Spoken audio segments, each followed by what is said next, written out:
যারা কাফের হয়ে গেছে তাদেরকে তুমি সতর্ক করো আর না করো উভয় সমান, তারা বুঝবে না, ইমান আনবে না। জয়গুরু। আজকে জানুয়ারির 20 তারিখ 2026 সাল। এই মুহূর্তে আমি আছি চুয়াডাঙ্গা জেলার আলমডাঙ্গা উপজেলার বেলগাছি ইউনিয়ন, যেটা ডামস গ্রামের একটা শস্যা ক্ষেত্রে মাঠের মাঝখানে, পার্শ্ববর্তী গ্রাম ডামস গ্রাম। তো একটা বিষয় আমি বলতে চাচ্ছি, কাফের সংজ্ঞাটার ভিতরে একটা আয়াত আসছে যে যারা কাফের হয়ে গেছে তাদেরকে তুমি সতর্ক করো আর না করো উভয় সমান, তারা বুঝবে না, ইমান আনবে না। তারা বাকারার 6 নম্বর। তো আমি এখন দেখলাম যে আমার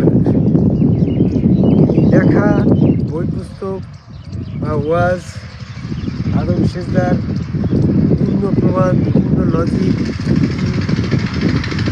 বিভিন্নভাবে কোরআন দিয়ে উপস্থাপন করার পরও আদম কাবাই সেজদা বিরোধী যারা আদম সেজদা না করে ইবলিস অনুসারী কাফের হয়ে গেছে, তারা কিন্তু এটারে কোনো ভ্রক্ষেপ করছে না। আমরা তো কোরআন দিয়েই সতর্ক করতেছি। তারা কোরআন মানছে, আল্লাহ মানছে, রসুল মানছে, বিশ্বাস করছে আখেরাত হবে, মৃত্যুর পরে কবরে যেতে হবে, মৃত্যুর পরে একটা জিন্দেগি আসছে, হাসর নাসর আছে, দুজক বেহেশত আছে, ফেরেশতা আছে, আল্লাহ আছে, সব তারা বিশ্বাস করছে, কিন্তু তারা ঈমান অর্জন করছে। তাহলে তুমি বলবানে যে ঈমান শব্দের অর্থ তো বিশ্বাস। তারা আল্লাহ বিশ্বাস করলো, রসুল বিশ্বাস করলো, দুজক বেহেশত ফেরেশতা বিশ্বাস করলো, মৃত্যুর পরে আখিরাতের জিন্দেগি বিশ্বাস করলো, কোরআন বিশ্বাস করলো, এই সমস্ত যা আছে সব বিশ্বাস করলো, তাহলে তাদের ঈমান আছে। তাহলে তারা আবার কাফের হইলে কী করি? তো এই ধরনের প্রশ্নের জবাবটা আমি দিতে পারছি না। তারপরে বলতেছি যে ঈমান নির্দিষ্ট কয়েকটা বিষয়ের পরেই তোমাকে স্পেসিফিকভাবে ঈমান আনতে হবে। যে লোকটা যাই কিছু হোক, ওই লোকটার ঈমান ছিল গো, আর ঈমান ছিল তো জাগতিক বিষয়ের পরে, ঈমান ছিল আখিরাতের পরে। ঈমান তো মূল বিশ্বাসটা তো আমার ঈমানটা হতে হবে আল্লাহর পরে, নাকি? তো আল্লাহ যদি তার সামনে আসে তাহলে তো সে আল্লাহ অস্বীকার করছে। তো বলতে আল্লাহ আর কারোর সামনে আসে নাকি? তো আল্লাহর সামনে আসে না। আল্লাহ কি কোনো জায়গায় অপারক নাকি? মুসার সামনে আল্লাহ আসলো না? সেটা তার 12 নম্বর আয়াত। মুসার সামনে যদি আল্লাহ দণ্ডায়মান হতে পারে, মুসা তো মানুষই, হোক সে নবী, কিন্তু মানুষের কাছে তো আসলো। তো আদম তো মানুষ, আদমের সামনে আল্লাহ দণ্ডায়মান হয়ে বললেন, হে আদম তুমি এইখানে থাকো, নিষিদ্ধ বৃক্ষ থেকে ভক্ষণ করো না। তাহলে আল্লাহ পাক তো মানুষের সামনে এসে কথা বলতে পারে। তো সেখানে কি পর্দা ছিল? পর্দা তো ছিল না। মুসার সামনে কি পর্দা ছিল? পর্দা তো ছিল না। মোহাম্মদ সাল্লাল্লাহু আলাইহি ওয়াসাল্লামের কাছে যখন সূরা নজমের 6 নম্বর আয়াতে এসে দণ্ডায়মান হইল, যে তার স্বরূপে দণ্ডায়মান হইল আল্লাহর সাথে, সে তখন কথোপকথন করল, এ সময় তো পর্দা ছিল না। এবং বলা হয়েছে 2 ধনুকের ব্যবধান। 2 ধনুক মানে একটা ধনুক বাঁকা করলে 2টো মাথা যতটুকু জায়গায় আসে ততটুকু ব্যবধান, তার মানে শ্রবণযোগ্য দূরত্বে। এটাকে কিন্তু মোহাম্মদ সাল্লাল্লাহু আলাইহি ওয়াসাল্লামের বডির ভিতরে বলা হয় নাই, ব্যবধান ছিল, কিছু সময় ব্যবধান, তার মানে আলাদা একটা বডি ছিল। তো আলাদা বডিতে আল্লাহ পাক তোমার সামনে দণ্ডায়মান হলে তুমি কি আল্লাহকে আল্লাহ বলে শনাক্ত করতে পারবা? তুমি তাবলিগ আল হাজি সাহেব, জামাত ইসলাম করো, ফুরফুরা মানিকগঞ্জ আটরশি পীর সাহেব, হেফাজত ইসলাম কাদিয়ানি, যত টুপি পাগড়ি জুব্বাধারী এখন আছে, মৌলানা মুফতি সাহেবরা, তোমার সামনে যদি হঠাৎ করে আল্লাহ দণ্ডায়মান বলবো হয়ে যদি বলে ইন্না আনা রাব্বুকা, আমি তোমার রব, যেমনটিভাবে মুসার কাছে বললে হে মুসা তুমি জুতা খুলে আসো, আমি তোমার রব, তাহলে এমনটা কথা যদি হঠাৎ করে তোমার কাছে বলে, তুমি তখন কি করবা? তুমি বলে আল্লাহ এটা পারে না, আল্লাহ এটা পারে না কথা তুমি কোথায় পেলে? হ্যাঁ, আল্লাহ মানুষের সাথে কথা বলে যে সূরা 11 নম্বর আয়াত। তো মানুষের সাথে কথা বলার সময় 3 পদ্ধতি, একটা হচ্ছে ওহির মাধ্যম, আর একটা হচ্ছে ছদ্মবেশ, আর একটা জিব্রাইল পাঠিয়ে। তো জিব্রাইল রসুল পাঠিয়ে, সেটা নবীদের ক্ষেত্রে, ওহিটাও নবীদের ক্ষেত্রে। সাধারণ মানুষের জন্য আল্লাহ রসুল সুরতের ছদ্মবেশ ধরে দণ্ডায়মান হতে পারে।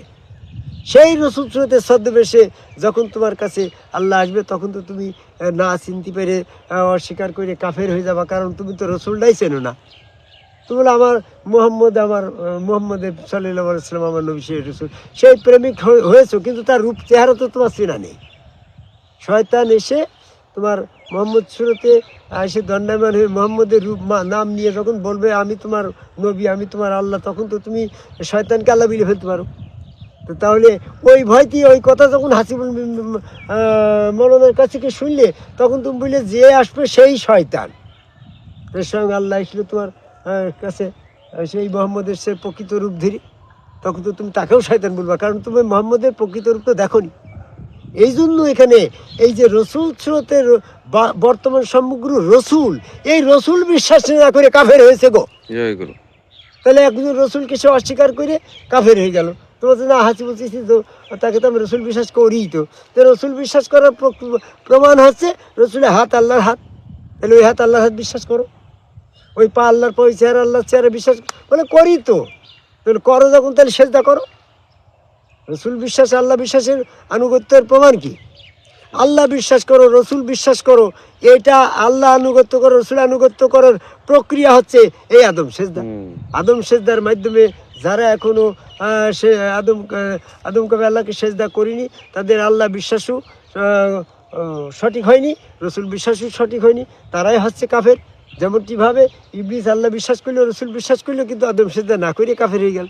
আদম কাফের সেজদা বিরোধী এই লোকগুলা থেকে বেরিয়ে এসে, যেমন সূরা তোমার 43 নম্বর সূরা 43 নম্বর আয়াতের ভিতরে বলছে, এজিদ যেমন ইসলাম থেকে বেরিয়ে গেছে, ইবলিস আদম সেজদা না করে ব্যস্ত থেকে বেরিয়ে গেছে, বর্তমান প্রচলিত এজিদ ইসলামরা আদম সেজদা না করে প্রকৃত মুহাম্মদী ধর্ম থেকে বেরিয়ে গেছে। এদের বেরিয়ে যাওয়ার যারা বেরিয়ে গেছে তাদেরকে আদম কাবাই আল্লাহকে সেজদার মাধ্যমে আবার সিরাতুল মুস্তাকিমে এসে আল্লাহ বিশ্বাস, রসুল বিশ্বাস করার আহ্বান করি, কারণ তারা কাফের হয়ে গেছে। ইন্নাল্লাযিনা কাফারু সাওয়াউন আলাইহিম আমলাম তুনজিরহুম লা ইউমিনুন।